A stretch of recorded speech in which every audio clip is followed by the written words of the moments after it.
We have another system in for repair this week. This one belongs to Keith, who runs the YouTube channel Yawning Angel Retro. He does a lot of AMOS coding on his Amiga. He has sent us a rather large note here, which we'll take a look at in a second. But the system itself, which has been extremely well packaged, it is a Spectrum 128K Toastrack. So what has Keith said about his Spectrum? Hello Glenn, many thanks for taking a look at this. The unit is clean, all washed, etc. Save for the motherboard, obviously. Note keyboard membrane not attached to motherboard, as you'll be taking it apart anyway. Well, yes, that's true. The keyboard should work though, as the membrane is new.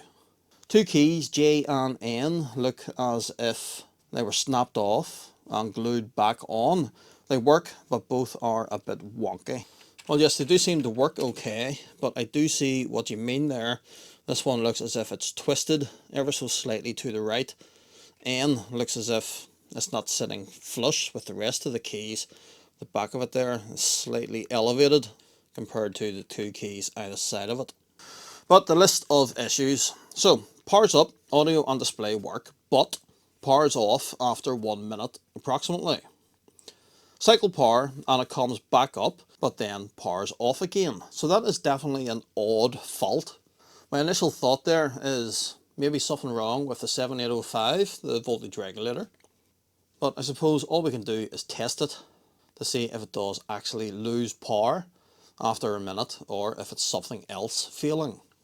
Beyond that then, he's asked us to do a few modifications. A jail bar mod, assume audio mod required, composite mod required but not priority, as we'll use AV out into OSSC, and there's a partially broken foot spring.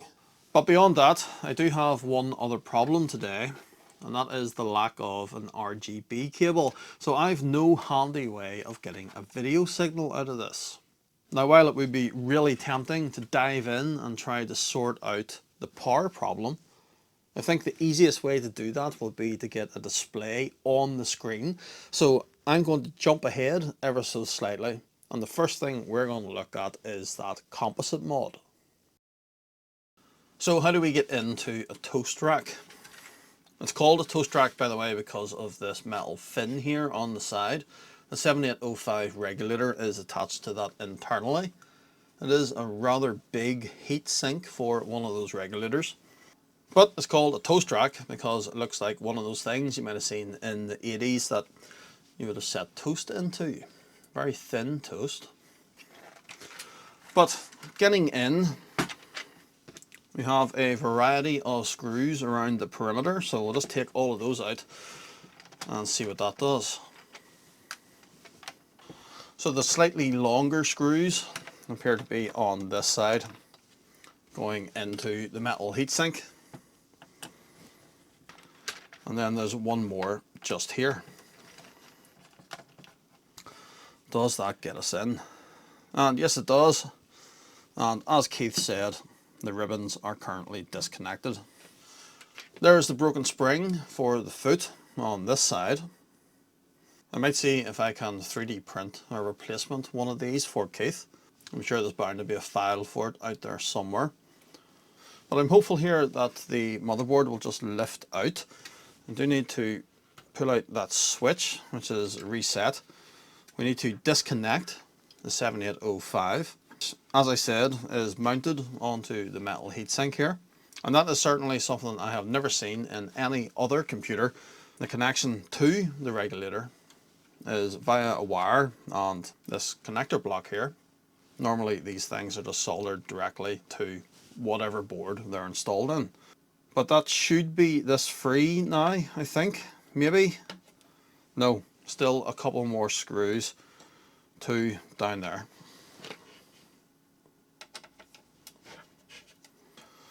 And that's us out now.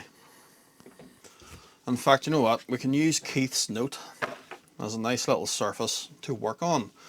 So, the composite mod. Now, on the 48K Spectrum, this is just as simple as opening up the can here removing that resistor from the output jack and running a wire from the composite signal directly to said output jack. On this thing, well, it can be just that simple, but there is another problem. And if I just bring up the analog schematic for our system here, well, the composite video signal, that is very easy to pick up at the underside of the RGB socket. We can pick that up from pin 1. And in fact, the last time you maybe seen me working on one of these boards, well, at that time, I still didn't have an RGB video cable, and I did that very thing. I soldered an AV cable to the underside of said socket, that socket, and I connected it to that position there. That is pin 1, that is the composite signal. But one thing that I didn't show you in that previous video was the difficulties I had getting my video capture card to pick up the composite video signal. If I connected it directly from the Spectrum into the capture card, it just would not work. It could not lock onto the video signal. To get it to work, I had to run it through this thing, the SCART to HDMI converter. This also supports composite video signals as well as RGB, but this was the only means I had of actually capturing that video.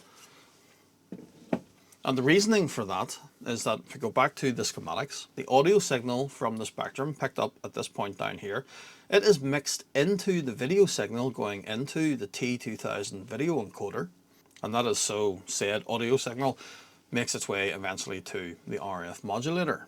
So to correct that, the easiest thing that I think would be to do will simply be to remove capacitor C126. But in the first instance, let's pick up our composite video signal here. We'll feed it into the RF modulator, making it off onto that output jack. I will disconnect the inputs to the modulator, and we need to disconnect that resistor there as well. But we'll do that, then we'll test it, then we can go back and remove capacitor C126 to see if it fixes the issue like I think it should.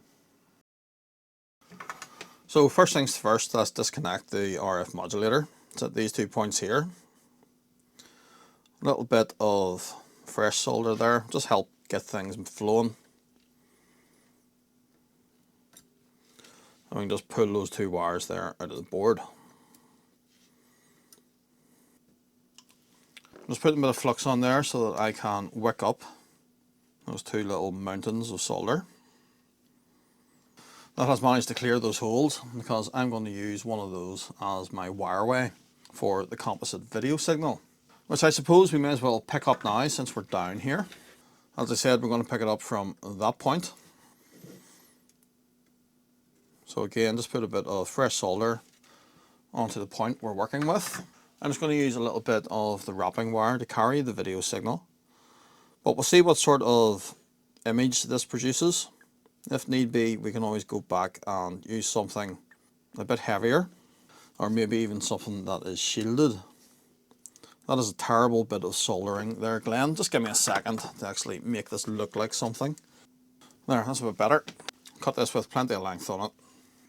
And as I said, I'm going to take it down through one of those holes. Although there's a bit of burnt flux there after my desoldering, so just let me tidy that up first. Much better. We'll take that wire down through there. Within the RF can itself, I need to remove that resistor from the output jack.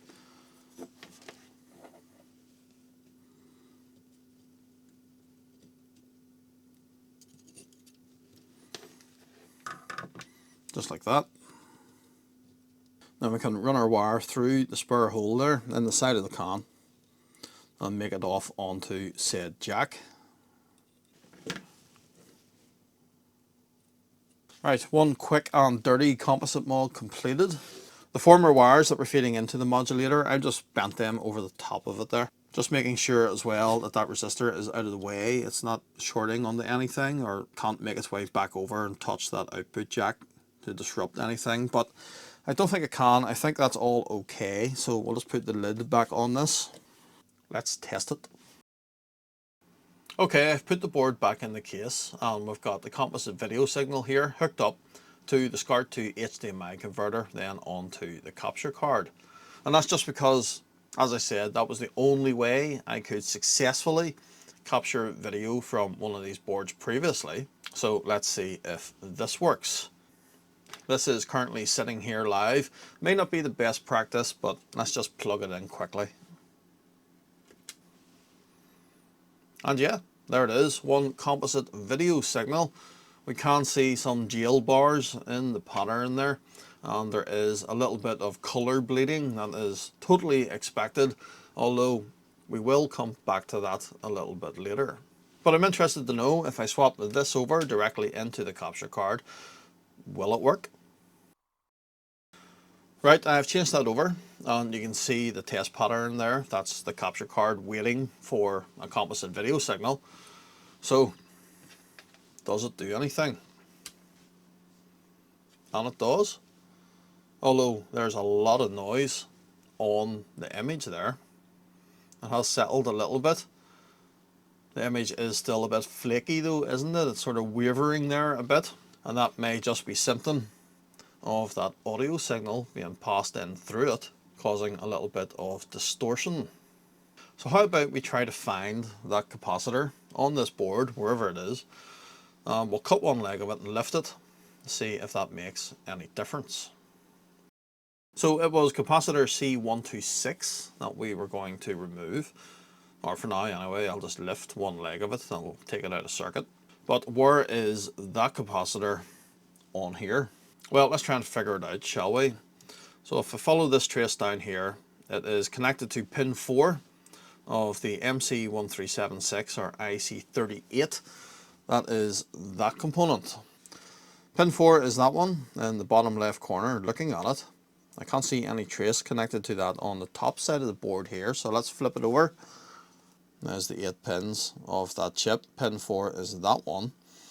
There's a trace coming down here, connecting to 2 components there. That runs through to those 2 positions. One of those components, looking at the schematic again, is a 1.5k resistor to ground.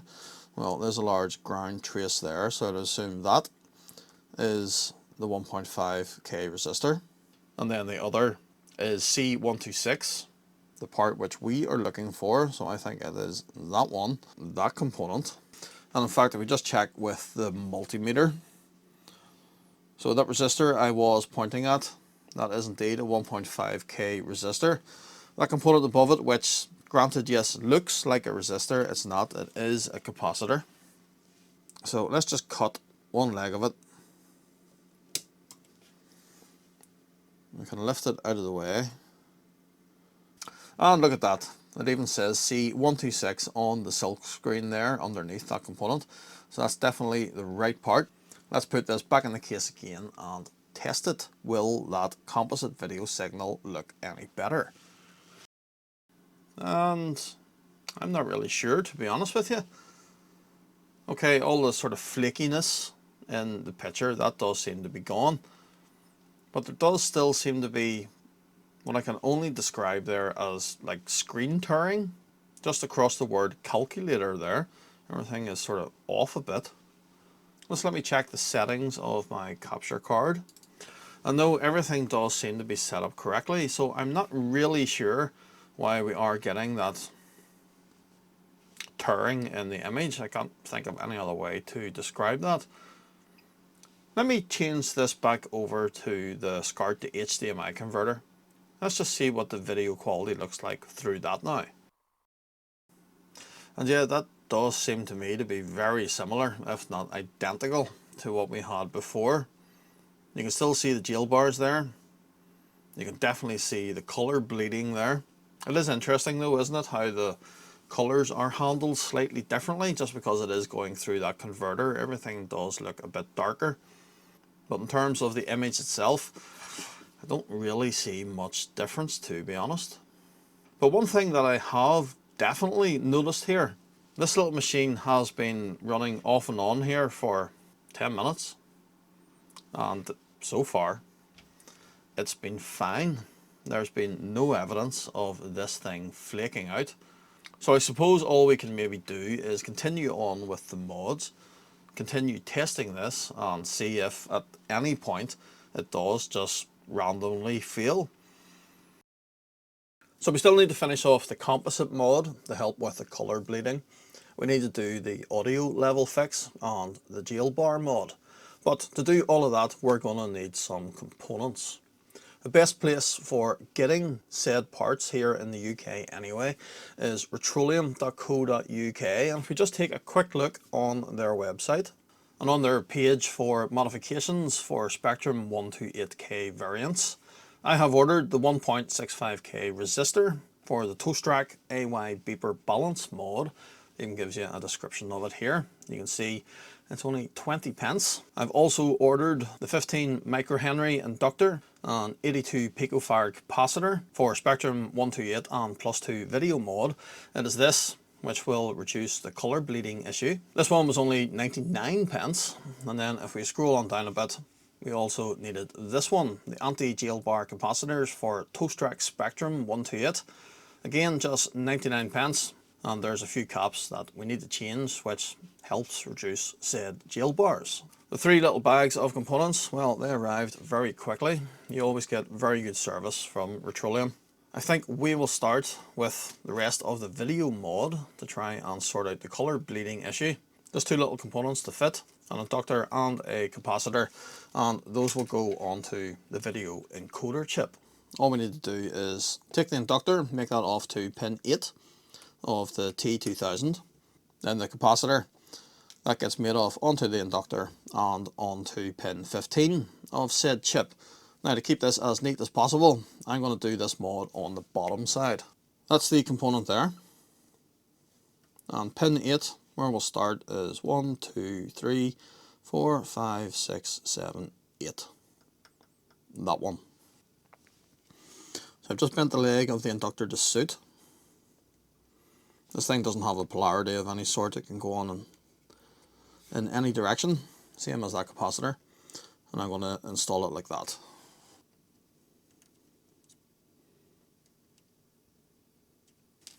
The capacitor gets made off to pin 15. Oh, that was 8, then that's 9, 10, 11, 12, 13, 14, 15. It's just a matter of trimming those legs down. That's all good. Let's see if that fixed the colour problem. Yeah, I don't know where I got pin 15 from. Pin 17?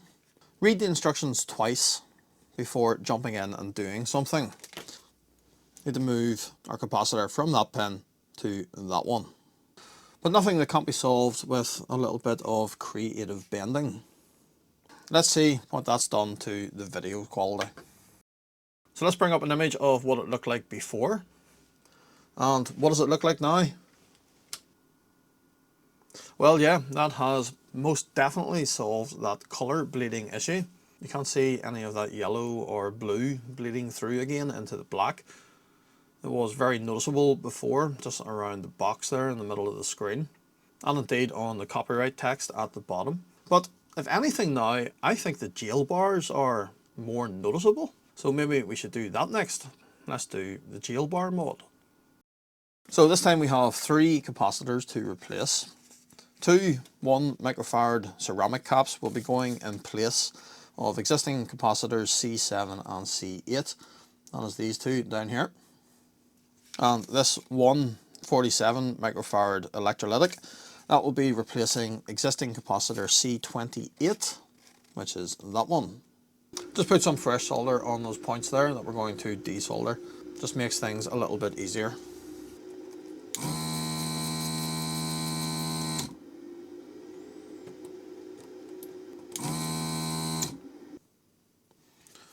So one new ceramic in there, and the other one goes in beside it.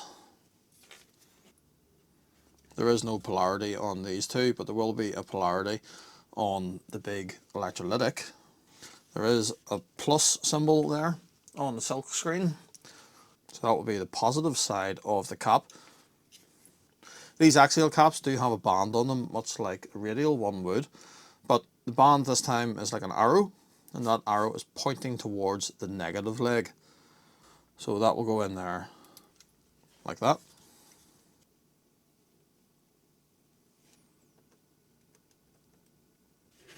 Okay, has that made any difference to the video signal? Again, I have the before image on screen, but what does it look like now? Well, I can still see jail bars. They're maybe slightly less noticeable, but they're definitely still there. But if we go back to Retroleum's website, and down here, the anti-jail bar capacitors, there is a link for more information. So that takes you to this site, Spectrum for Everyone. This is the section that deals with the 128K Toastrack. But it seems to suggest that the fix is maybe only for using RGB video. Granted, that's saying a similar fact can be seen on the 128K Toastrack models when using RGB video output that doesn't otherwise manifest itself over RF or composite. So is that suggesting we shouldn't have jail bars at all over composite? We most definitely do. But we have carried out the mod exactly as per the information on this website. There's their after image, which, granted, okay, has reduced the jail bars slightly there, but it definitely hasn't taken them away altogether. So maybe that's just the way it's going to be. Maybe it will be better over the RGB cable. I don't have one of those to test with, unfortunately. I suppose it is what it is. We do have one more mod to carry out though, and that is the audio level mod. So very straightforward modification. We're just swapping out one resistor. We do have our instructions again, which explains the modification. So when using a SCART lead with the Spectrum 128, the audio level of the AY sound chip, this thing, that is much lower than the beeper from the ULA. So we replace our 115 just left of the ULA with a 1.65K resistor to give a more equal balance. That is that resistor in there, that one. Let's get it out and get it replaced.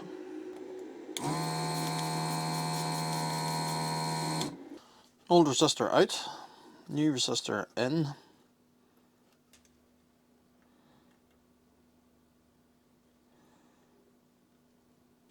And that's us done with all the modifications that have been requested. There is though one other thing that I want to do. So far in all our testing, we haven't been able to identify the problem which Keith describes here.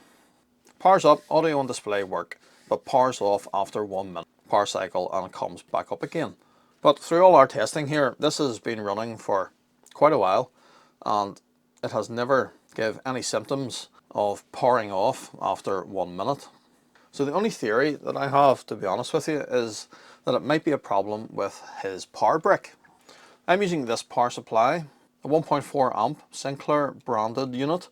I think this is actually the correct power supply for one of these machines. As I understand, Keith is using a power supply from a Spectrum Plus 2, which granted should be fine for running one of these. But the only thing that I can think of is maybe it just cannot provide enough current for this machine. One thing we can do though to try and make this slightly more efficient is to change the voltage regulator. At the minute it's using the classic 7805. Nowadays though we can fit something a bit more modern, so I have a Traco regulator here. Again purchased from Retroleum. This 5 volt regulator can output up to 2 amps at 5 volt.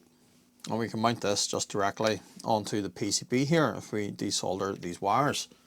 Now obviously we need to be sure we get the orientation of everything correct. And staying true to form, Retroleum have included this sheet here, which very clearly shows us how we need to install it. So the original component is laid out as such. Pins 1, 2, 3, input, ground, output.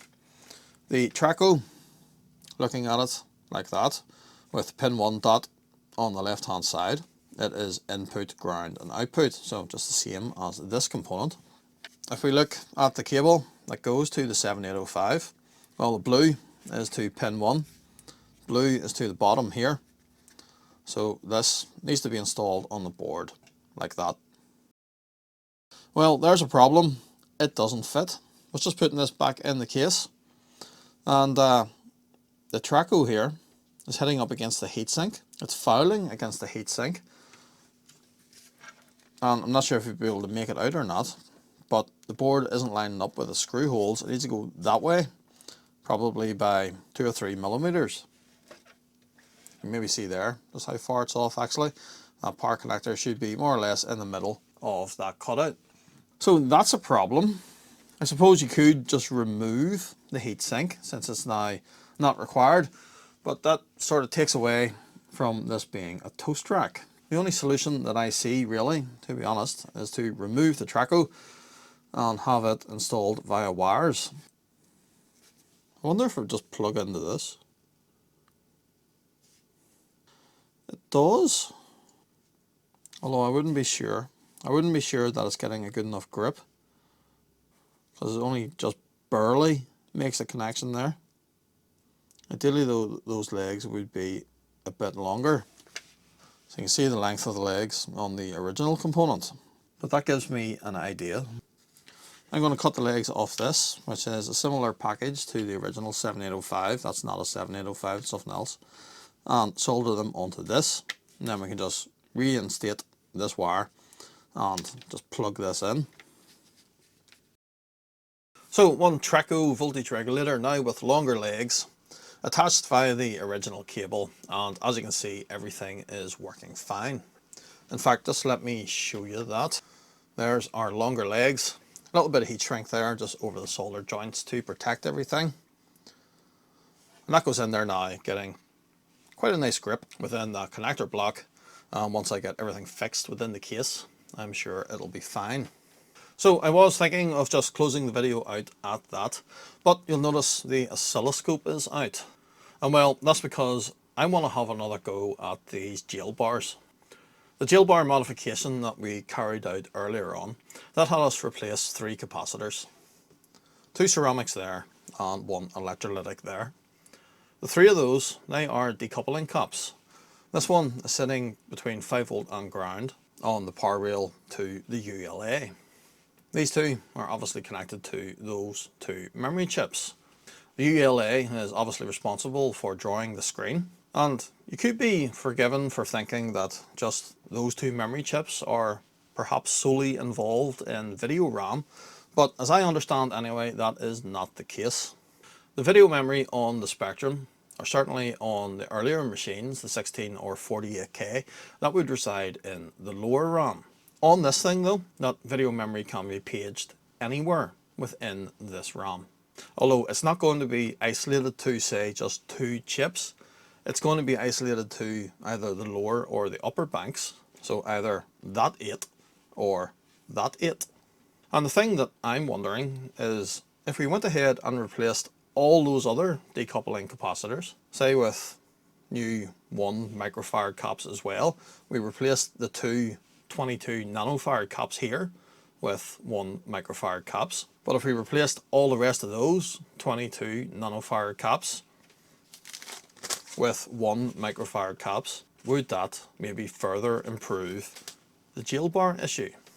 If we take a look with the little scope here, and if I probe the positive side of one of the capacitors that we did replace, so on capacitor C8, well, you can see it is jumping around there quite a bit, but we've got in around 100 millivolts of noise on that 5 volt rail.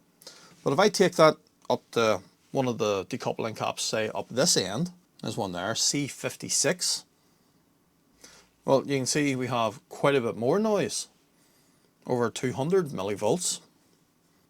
There's one of the other ones, and that is similar. So if we replaced all of those caps, could we further reduce that noise, and would that have any impact on the jail bars? I suppose there's only one way to find out.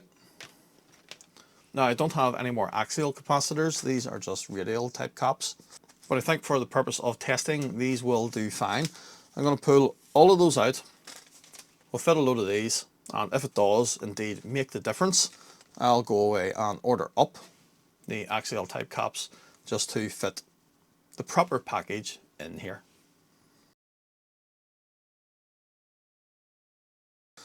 Okay, lots of new yellow dots there, all 1 microfarad caps.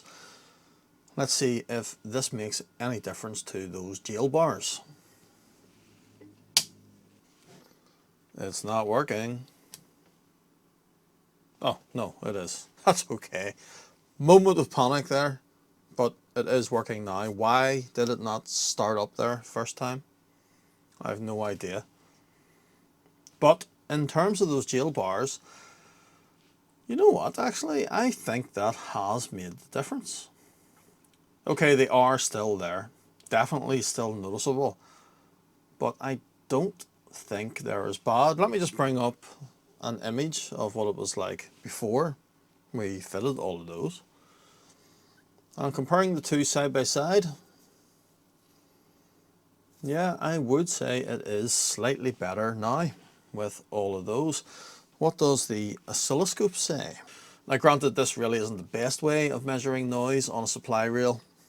We're picking up the ground way over here, so we've got a massive loop between the probe here, over to here, and down through the board. All of that can pick up noise, but for the purpose of what we're doing here, I think it should show up if we have a difference now. So measuring on C8 again, which we measured last time, and yeah, that's still sitting at about 100 millivolts. If we go way down to this side again, this was up around 300 last time, and this time it's down around 100 again. There's another one, well under 100. We definitely have reduced the amount of noise on the 5-volt rail here. But one thing I am noticing, the frequency of the noise that remains is quite high. I am by no means any expert in decoupling capacitors, but I think the higher the capacitance value, that deals with lower frequency noise. Lower value capacitors would deal with a higher frequency noise. So with us increasing the capacitance of these, is that allowing more high frequency noise through? That seems to make sense in my head. Although, as I say, I'm not an expert. So if you understand it, please let me know in the comments down below. But in terms of what I can see on the screen, I do think this has made a slight improvement. So unless anyone can tell me any reason otherwise, I'll go ahead and order a load of 1 microfarad axial caps, and I'll replace all these things with those of the proper package type. So that's pretty much everything that we have to do to this Spectrum, other than maybe finish off with a bit of a test. Let's see if we can get it to load a bit of software. And yes, we're going to do it the old-fashioned way, because I've got my trusty tape deck out here. About the only other thing really is the spring in here, for the foot at the bottom. I actually have this thing tilted up slightly at the minute with both of those legs out. But if you remember, one of those was slightly broken. I did say I would try to 3D print a replacement for it. And yes, I did do that, but it seems I have my printer set to some sort of italics mode. Everything is printing at a bit of a funny angle. Okay, no, it's not some silly printer feature. Rather, my Delta, the FLSun QQS Pro, it has a stretched belt, and when that happens, the prints all seem to run off like that. So I have ordered a replacement belt. It's just going to be a while until it gets here. But when I do get it, I will print out one of these. And sure, I can always send it on to Keith, and he can swap it out. It's not exactly hard to do. But for the purposes of finishing off today, as I said, let's try and load a bit of software. What else could it be other than Dizzy? So we'll stick the tape in. This tape deck, Toshiba unit, this came with my MSX64K, my first ever computer. That and this both still work fine. One potential issue we have here though is that this is mono, this is mono. This cable though is stereo, so I'm not even sure if we're going to get a signal through. The Spectrum though does have a nice feature built into it for testing just that. The tape tester.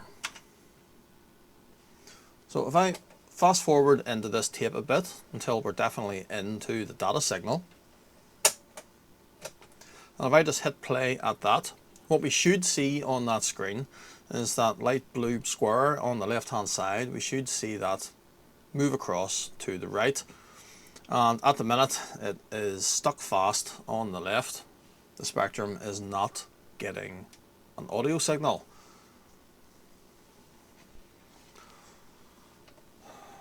Messing about with the cable on the spectrum end doesn't seem to help. That is the tape deck turned up full there, and that doesn't seem to help. Oh, that scared the crap out of me there when I made that noise. But look, we do have some action there now. Okay, it doesn't appear to be a particularly strong signal, but we are now getting a signal. What I have to do there is just pull out the wire ever so slightly and sort of hold it at an angle so that it is making a connection. But okay, it does seem to be working somewhat, so we'll just rewind that. Reset the spectrum. We need to launch this game from within 48k basic, and let's run the load command.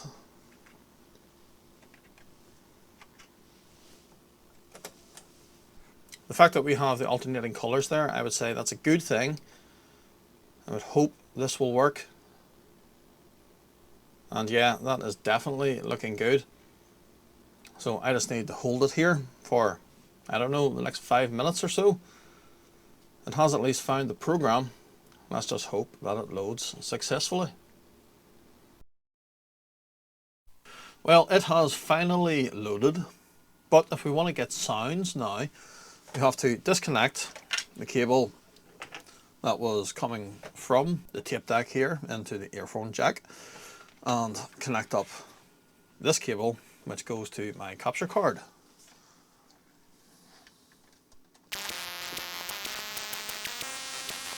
So hopefully that is indeed making noises. Let me put my headphones on. And yep, I believe that is the AY chip that we're listening to.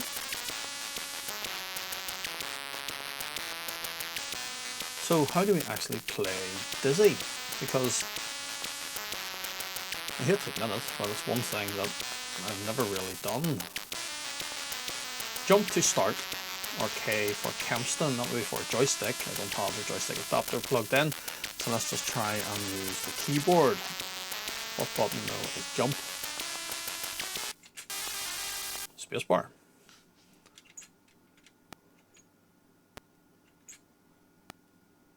So that noise when we're jumping, when Dizzy lands there, I think that is coming from the ULA rather than the music previously, which I think was coming from the AY chip. And indeed you can hear that noise there as Dizzy is walking about. That again I think is the ULA. So what can we do? Can't jump over that. Let's go this way.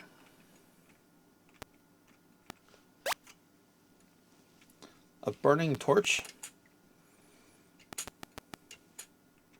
I'm not going to play this for 5. It was an apple. And of course, an apple kills you. I thought it was something we had to collect. And they are, birds can kill you as well. How about we give that one more go?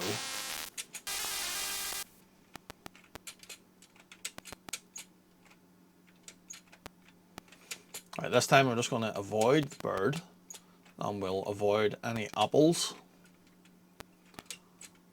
There's something else we can pick up though.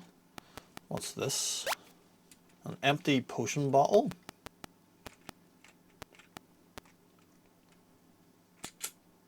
Yeah, I think if I do that, am I gonna... Oh, am I gonna make it? Oh, yes! I really thought I was gonna die there. Just like I did there. Right, so we'll avoid the trampoline and just jump down. And then try to avoid the spider. Maybe we need to use the trampoline to get away from the spider, do we? No. And I've died again. I think, to be honest with you, I'm probably best leaving old Spectrum games to the likes of Rose Tinted Spectrum. He does enjoy torturing himself playing such classics, but how else could we possibly ever test a Sinclair Spectrum other than this classic? So I think that's going to be it for this video. If anyone has any comments on those decoupling capacitors, please let me know. I have held on to the old caps. There they are there. So if need be, we can always stick these back in. But certainly when you get into the game here, there's absolutely no sign of said jail bars. They only seem to remain in the menu there, or in basic, and they are very slight compared to what they were like earlier. If though we're all in agreement that those 1 microfarad caps are doing a better job in there across all the RAM, I'll order up the proper axial packages and we'll get them swapped out. Keith, who owns this machine, has very kindly said I can hold on to it for another week or so. Not only just for those caps, but I also have another Spectrum project that I want to get into straight away, because for that project I need a Spectrum 128K.